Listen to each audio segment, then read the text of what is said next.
Bueno, Luis, un placer tenerte en Sevilla. Estamos hablando de esta promoción tan intensa que estás teniendo. Recuerdo por la última vez que estuvimos hablando que yo te preguntaba que efectivamente eres de los autores que quizás más se involucra en las promociones, pero me ha hecho gracia esta vez que ya incluso te vemos motorizado, sí, con un vehículo serigrafiado y demás, y me parece algo práctico y divertido también. Y con la familia. Y con la familia, claro. Sí, sí, un paso más. Ya no sé lo siguiente que puede ser. Sí, pues precisamente porque cuando hablamos la última vez, aquella promoción que también fue intensa, claro, a mí sí me hizo difícil no los viajes, sino el estar sin mi hija y sin mi mujer. Entonces dije, no puedo volver a hacerlo. O sea, entonces dijimos, bueno, ¿cómo podemos solucionarlo? Pues siendo juntos. Porque como la niña todavía tiene menos de 5 años, pues podía salir del cole y tal. Digo, claro, ¿y cómo nos movemos? Con los trastos, con las maletas, con una niña que como, pues tenemos que conseguir un vehículo y ya soy hija de la editorial. Dijimos, vale, pues lo rotulamos y hacemos una cosa así bonita,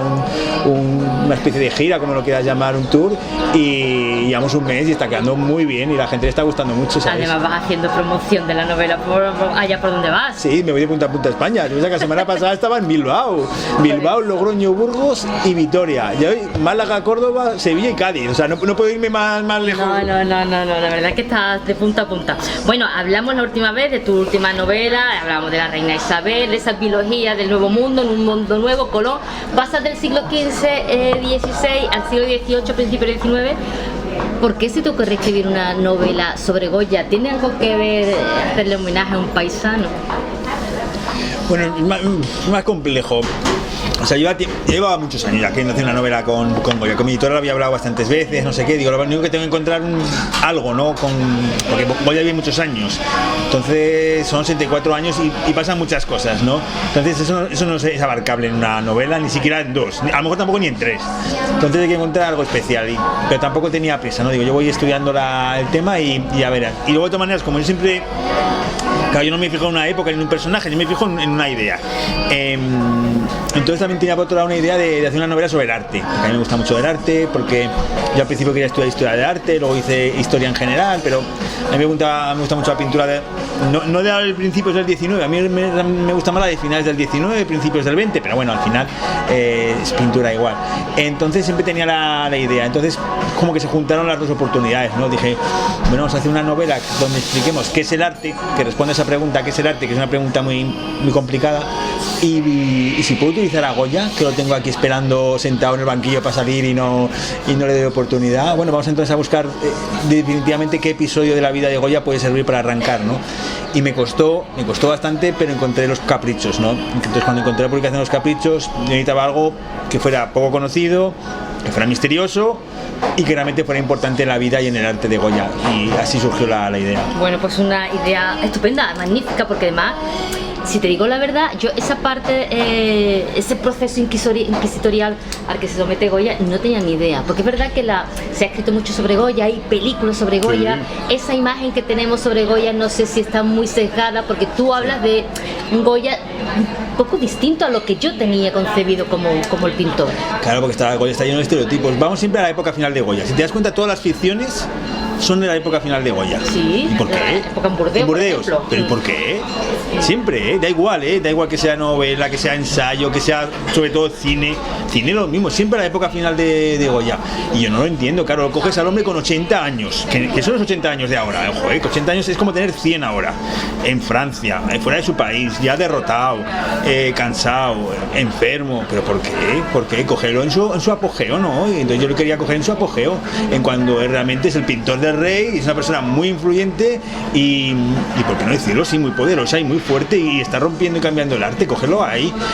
Claro, es más difícil cogerlo ahí, por eso yo creo que al final nadie se atrevía, y dije, no, hay que mostrar al Goya divertido, que es muy divertido Goya, al Goya social, es muy social. Si por la mañana estaba cazando con el rey, y luego por la tarde estaba hablando con la que sea Osuna y pasándoselo bien, y se va con Moratina a tomar unos vinos. Ese es el Goya que es el verdadero Goya, no este especie de genio loco. Exacto. Que es un estereotipo que también me sirve para otro tipo de artistas, ¿no?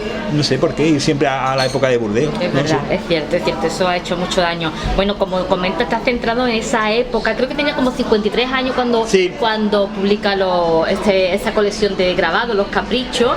Era una colección con 80 estampas y eso lo colocó en el punto de mira de la Inquisición, cosa que ya te digo, te confirmo que no conocía. ¿Por qué hace Goya estos grabados teniendo una trayectoria como pintor de cámara tan prestigioso? Porque esos grabados al fin y al cabo le reportaron muchísimos problemas. Sí, y muchos gastos económicos porque se los paga él. Lo autoedita, casi se puede decir, vamos. Sí, lo autoedita y paga también el anuncio en el periódico, primera página, que es muchísimo dinero. Pues ¿por qué lo hace? Pues porque en el fondo es un idealista, es un ilustrado, es un liberal, el concepto de liberal de aquella época. Entonces, pues no se puede quedar con los brazos cruzados. No le gusta lo que ve por las calles de Madrid, no le gusta. Una cosa es lo que se ve en los palacios, que es lo que retrata él de día, pero luego él recorre Madrid y ve los mendigos, ve los huérfanos, ve la ignorancia, ve las prostitutas, ve los abusos y dice, yo no puedo más, y decide actuar. Y como actúa, publicando Los Caprichos y jugándosela.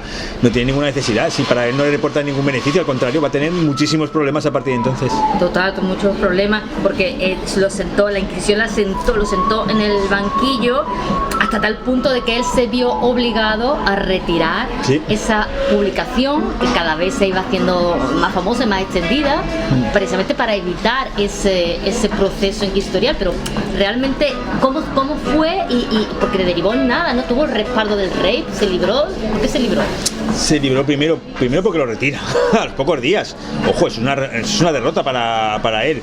Segundo, porque ya se había preparado para lo que iba a venir. Entonces él, cuando hace los caprichos, los hace muy ambiguos. Por eso son tan complicados de entender, porque tiene que hacerlos ambiguos para que cuando vengan a por él, que van a venir, pues él no es tonto, es muy listo. Oye, dice, bueno, pues cuando vengan a por mí y me digan, usted aquí está acusando al clero, yo diré, no, aquí he puesto unos comiendo. No, porque le ha puesto la nariz muy grande y eso significa, no están aquí comiendo. No, aquí ha acusado a la nobleza. No, este es el rey.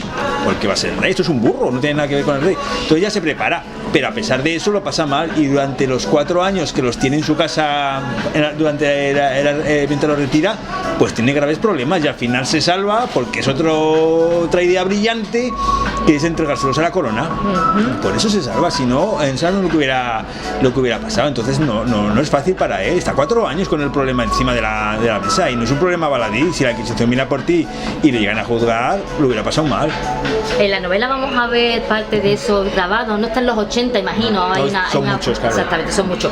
Pero yo sí he tenido la curiosidad de verlos todos. Me he metido en la página web de la Academia de Bellas Artes de San Fernando, donde los puedes ver. Sí. Y al hilo de lo que estás comentando, de que son muy ambiguos, he de decirte que por un lado se ve mucho ese trasfondo alegórico y satírico que tienen los grabados, porque ese era el propósito, pero sí que es verdad que hay a veces, como él los titula, le pone un título a pie, a veces a mí me ha costado trabajo conectar alguna imagen con algún título. Claro, porque es intencionado también. El título no te explica el grabado, te lo complica más, es parte del grabado. El título no sabemos si lo hizo él solo o con ayuda de Moratín, pero lo que hace es todavía ir un paso más, va a poner títulos pero no van a explicar nada, van a confundir más al que los mira, ¿no? Entonces es así, las únicas, en la novela aparece, ¿no? Tenemos una vía de explicación, que es que durante la época, para los propios ilustrados eran a veces complejos, entonces hubo algunos mejor dicho, que escribieron anotaciones manuscritas explicando cada grabado de su mano, ¿sabes? Entonces tenemos en España 3 ejemplares solo, uno en Madrid, en la Academia, otro en Pontevedra por un coleccionista y otro en Zaragoza. Entonces en esos tenemos, pues imagínate, debajo de cada estampa 4 o 5 líneas en las que se ha explicado el capricho. Pero eso lo ha hecho alguien de la época, que no quiere decir que esté bien. Claro, una interpretación propia. Pero como es contemporánea, podemos decir que son bastante veraces, y hay más por el mundo. Hay en Boston, o sea, tenemos varios ejemplares, porque date cuenta de lo complicados que era, la gente hacía eso, anotaba. Entonces en la novela llega un momento en que tienen que buscar también esos ejemplares con anotaciones manuscritas, porque si no, la protagonista de la novela no los entiende, no entiende qué están significando. Claro, es un poco una genialidad, ¿no? de Goya, de voy a hacer algo, pero tan ambiguo, que también es para protegerse, pero por otro lado también es para que tú reflexiones, para que te quedes mirando la imagen, para que intentes entenderla. nada, porque luego se jugaba en una mesa, se solía jugar en una mesa en los salones literarios de la época.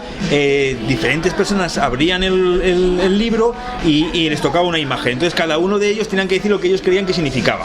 Entonces reflexionaban sobre ella y a lo mejor esa escena les estaba criticando a ellos. Ajá. Entonces es un juego, por eso es tan innovador los capítulos, es una cosa muy curiosa y yo creo que era interesante explicarla, porque si no tú ves una estampa en un museo colgada de la pared y no puede estar más descontextualizado, porque para empezar tiene que estar en el libro y tú la ves colgada y no entiendes cómo funciona. Entonces yo creo que también habría que explicarlo, ¿no? Y cuando te das cuenta de lo que quieren, lo que son, todavía los valoras más. Total. Esa colección empieza precisamente con un grabado un autorretrato del propio Goya, y eso me llamó la atención porque siendo una colección en la que se trataba de hacer crítica de los vicios de la época, sin embargo él pone su retrato en primer lugar. ¿Por qué?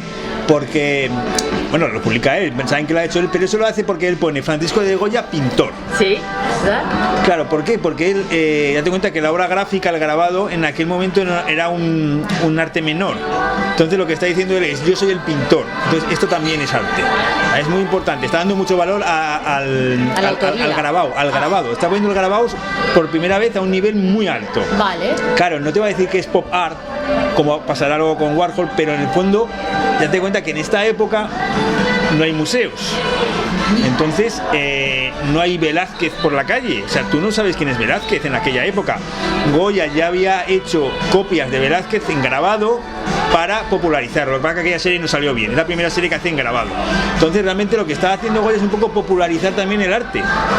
Hace unas series gráficas que ya no es una única imagen, ya son... Vale. ¿De acuerdo? Pero claro, para darle valor dice, yo soy Francisco de Goya, que todo el mundo le conoce en España, y dice, pintor. ¿De acuerdo? Entonces tiene esa importancia de darle importancia a la obra que está haciendo. En la academia están las planchas originales. Claro, es una cosa única, porque hay otros artistas que también trabajaban en el grabado, pero las planchas se perdían siempre porque se reutilizaban. Porque una vez que haces tú la estampación, ¿para qué las quieres? Si vale mucho dinero, pues tú las vuelves a pulir y las reutilizas para otro grabado, ¿de acuerdo? Con Goya tuvimos suerte de que se las guardó en su casa y entonces permanecieron así hasta que las recuperó la Academia desenfrando mucho tiempo después. Entonces es un lujo, tenemos todas las series, todas. No solo tenemos los capítulos, tenemos los desastres, las tauromaquias, los disparates. Sí, hay varias colecciones de grabado. Lo tenemos todo, es una locura, eso no se conserva. Y por eso han salido luego nuevas ediciones de Goya. En la novela estamos con la primera edición de Los Caprichos, pero los Caprichos hay bastantes ediciones. Los desastres de la guerra y los disparates no se publican en vida de Goya, no se atreve, se publican 40 años después, precisamente porque se han conservado las planchas. Si se hubieran destruido las planchas, que hubiera sido lo más sencillo del mundo, además hubo una guerra por en medio, esas obras nunca se hubieran conocido. Entonces claro, es muy interesante, la obra gráfica de Goya le da mucha importancia y eso es algo único a nivel mundial. No se conserva una colección, las planchas, quiero decir, una colección de las planchas de cobre originales de un artista tantas y tan importantes como las de Goya en ningún lugar del mundo. Vale, sí. Al final del libro incorporas un montón de material para el lector, ya una vez que ha leído la novela, y incorporas ese anuncio que él publica, fue en el Diario de Madrid, si no me equivoco, costeado por él mismo, un texto larguísimo, y me sonreí al leerlo porque define sus estampas como asuntos caprichosos. Sí, es que es una manera de la época de hablarlo, y de su invención. Exactamente. Eso, sí, pero claro, pero es muy revolucionario porque está diciendo, esto lo he creado yo. ¿Sabes? No lo he copiado, nadie me lo ha pedido, nadie me lo ha encargado, sino que son unos caprichos y de mi invención. Eso es genial, ese texto es muy bueno. Sí, que bueno. Y se vendían los ejemplares en una tienda de perfume que creo que estaba bajo su casa, o su taller. Justamente en los bajos de su edificio. Sí, de licores y de perfumes. También se vendían más cosas, se vendían abanicos, eran como productos un poco de lujo, ¿sabes? Entonces el único punto de venta de Madrid donde podías comprar los caprichos era una tienda de licores y de perfumes. Bueno, ¿tú has tenido esa primera edición, una primera edición? Sí, he tenido varias, claro. Entonces eso es clave en la novela porque ojeando, claro, yo quería tener una primera edición.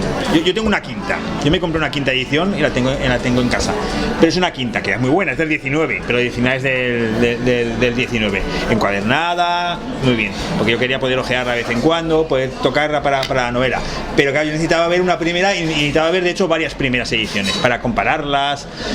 Entonces, ¿qué ocurre? Que claro, que viendo la de Zaragoza, que está en la Biblioteca Histórica de la Universidad de Zaragoza, ojeándola, pasando las páginas, me di cuenta, iba con las personas de allí, que está mal estampada, o sea, tiene fallos de estampación.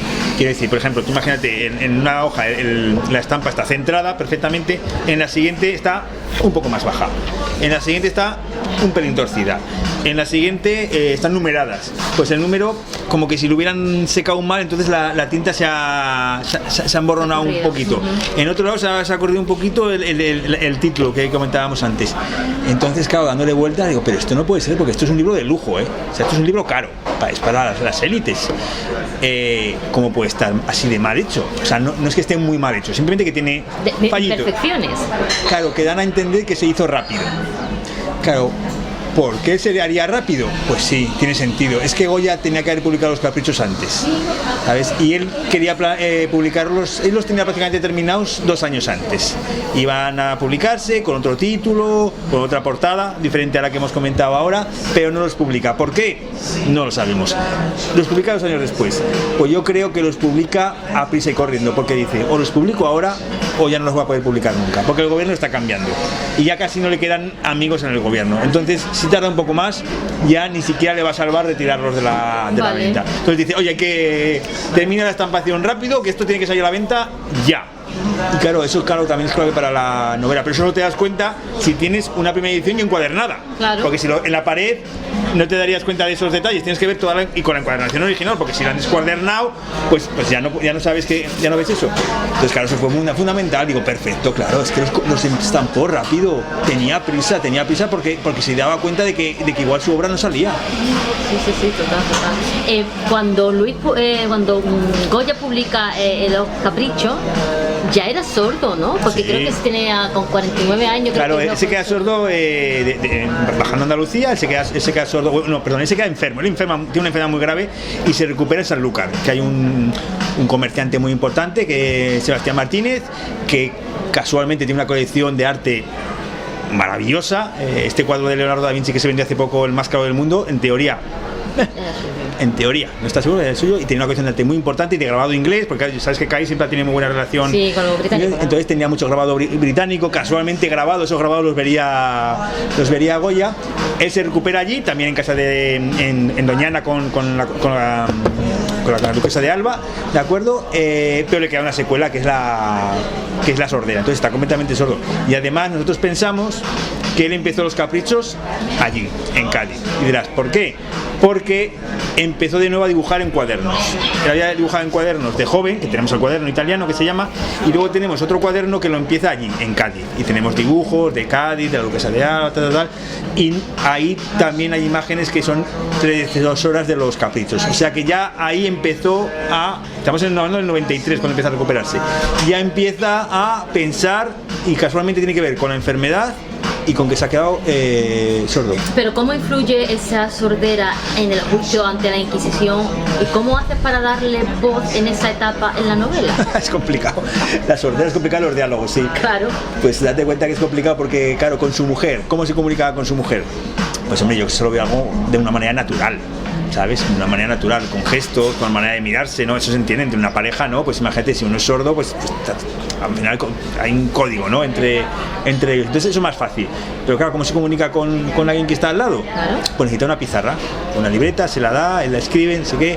Pero por otra parte, Goya también, lo sabemos, aprende, no había lenguaje de signos, pero había alfabeto manual, que tú dibujabas las letras en la mano, y así te puedes comunicar. Y en la novela, en los anexos, también se explica, los libros. Lo de la estimulación eléctrica a la que se sometió. Claro. Por intentarlo, ¿no? Que no quede. Y luego, claro, tenemos la duda de si sabía leer los labios. Yo creo que sí. ¿Cómo no va a aprender Francisco de Goya a leer los labios? Lo que yo imagino es que lo ocultaba. Intencionadamente. No le interesaba. Claro.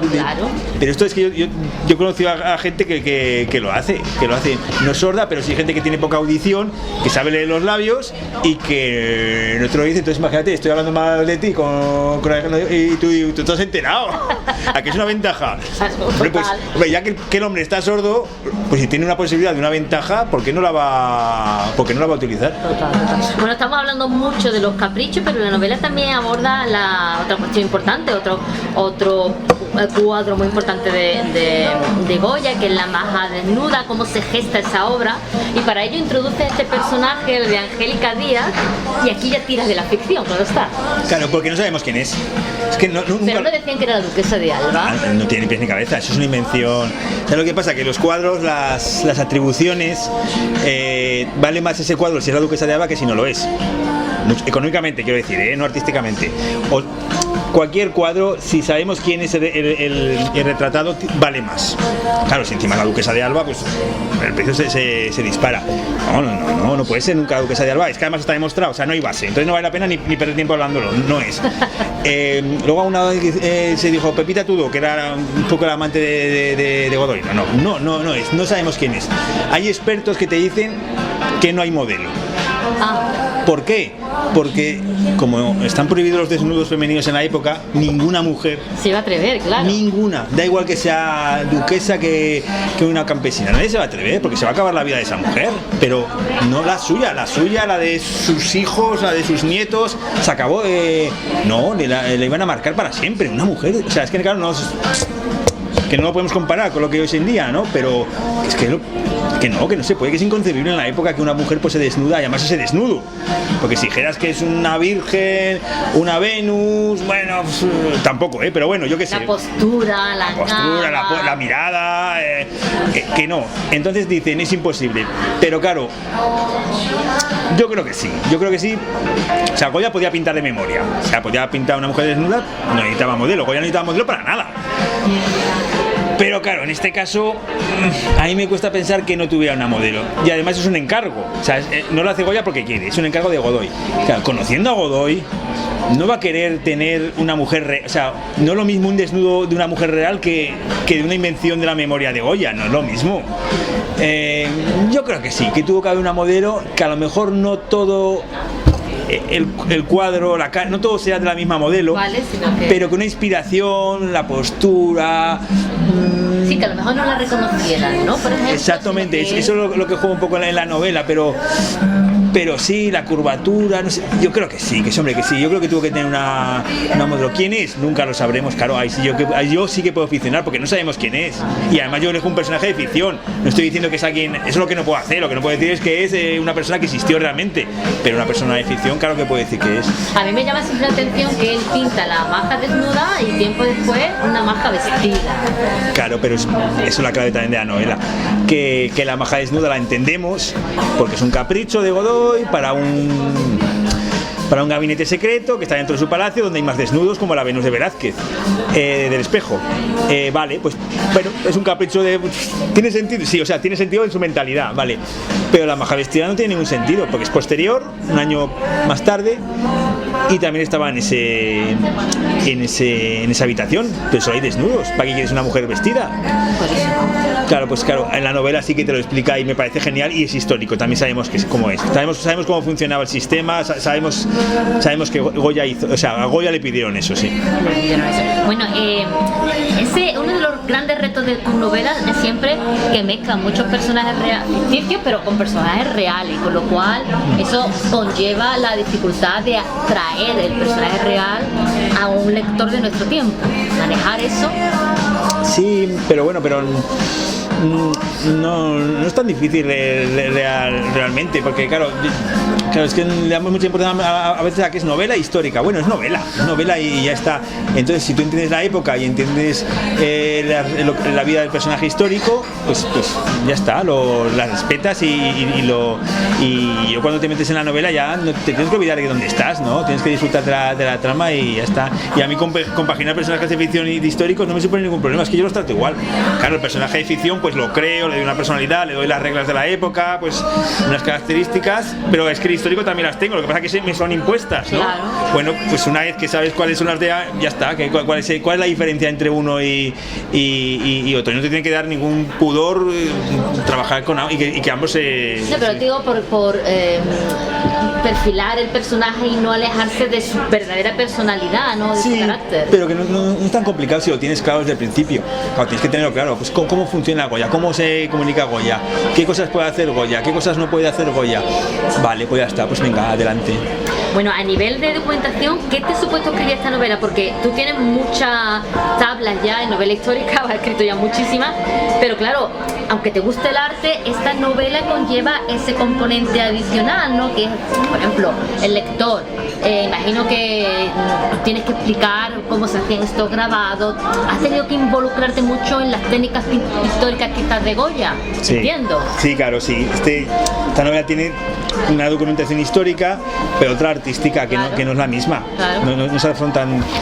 Claro, yo quizás hace años no podía haber hecho esta novela porque no hubiera manejado con tanta soltura ni hubiera entendido esa diferenciación. ¿Por qué? Porque en la parte histórica hay más certezas, pero en la artística hay muchas interpretaciones. Y ahí, por ejemplo, es fácil. Tenemos cuadros que de repente son un pintor y te sale un estudio y te dicen que no. Y diferentes expertos dan diferentes opiniones para la misma obra, ¿no? En diferentes puntos de vista. Entonces había que abarcarlos todos, hablar con expertos, pero hablar. O sea, para hacer una novela de Goya, tú no puedes decir, he leído todos los libros de Goya. Sí, vale, pero es que con eso no vale. Tienes primero que tener las obras delante, que tocarlas y que hablar con gente y discutir y dialogar y plantear hipótesis y que ellos también te digan qué creen o qué dudas tienen. Y ha costado, creo que ha costado con... Incluso, yo para la novela, por ejemplo, la novela es muy importante, la esposa de Goya, Josefa. Pues justo cuando estaba terminando la novela, el año pasado se publicó un estudio sobre, el título es Francisco de Goya, está en la biografía, y su familia, o en familia, no me acuerdo. Y dije, ay, pues claro, esto para la parte de Josefa me vendría bien. Pero ya estaba en la parte final de la novela, digo, bueno, me lo leo y cojo alguna idea, ¿no? Lo tuve que pedir, era complicado porque era un estudio de una institución, claro, lo pido, me llega a casa 1000 páginas. Digo, madre del amor hermoso, 1000 páginas. No lo miré cuando lo compré, la verdad. Tampoco se me había pasado por la cabeza que pudiera tener 1000 páginas. Pues 1000 páginas. Y dije, pues nada, a parar todo y la próxima semana a leer. Y me lo tuve que leer para sacar 3 detallitos de la vida de Josefa, pero que luego son importantes. Pero es que incluso me puse en contacto con una experta que me pasó un estudio que estaba todavía sin publicar. Ajá. O sea, que incluso he consultado documentación que en el momento de que salió la novela estaba sin publicar. Y por ejemplo, Tassen, también antes de que saliera la novela, sacó una recopilación con toda la obra gráfica de Goya, una recopilación brutal, de estas que hace Tassen en varios idiomas. Y dije, madre mía, pues venga también a comprarla. Entonces, pues a veces también pasa eso, es complicadísimo la documentación para una novela así. Total, bueno, cerramos ya, Luis. Hemos empezado hablando de tu promoción, de tu familia. Siempre tienes palabras muy bonitas, sobre todo para tu hija, que las leemos en el libro. Y nunca tienes problemas de ir con ellas a todos lados. Es fácil ver tus presentaciones con tu mujer y tu hija. ¿Se involucran ellas? ¿Las involucras tú? Bueno, mi hija es muy pequeña. Entonces, claro, mi hija lo que hace ahora es firmar ella. ¿Ah, sí? Pone corazoncitos. Pero hubo una presentación en Valladolid que, claro, nosotros durante la presentación intentamos que no esté, porque si no, es que tiene que hacer la presentación ella, vamos, básicamente, no puede estar sin estar al lado de su padre. Entonces en Valladolid entró demasiado rápido y yo estaba firmando todavía, entonces nada, se puso a firmar y dibujó un corazoncito. Digo, hombre, bueno, un corazoncito estaba hasta gracioso. Luego ya 2 corazoncitos. 3 corazoncitos, 4 corazoncitos, y si eran chicos, estrellas, no sé, ya que se desmadró. Entonces vino mi mujer a rescatarla, digo, por favor, Elena, digo. Entonces, sí, no, están encantadas y además es una experiencia y ya la gente lo pide, dice, ¿dónde está Martina? Sí, hombre, o sea que, es muy linda, yo creo que ella también empieza a enterarse de las cosas. Cuando sea más mayor, todo esto. Sí, claro, sí, efectivamente, cuando sea más mayor, sí, ya, claro. Pero ya hay cosillas y no sé qué, y es divertido, sí.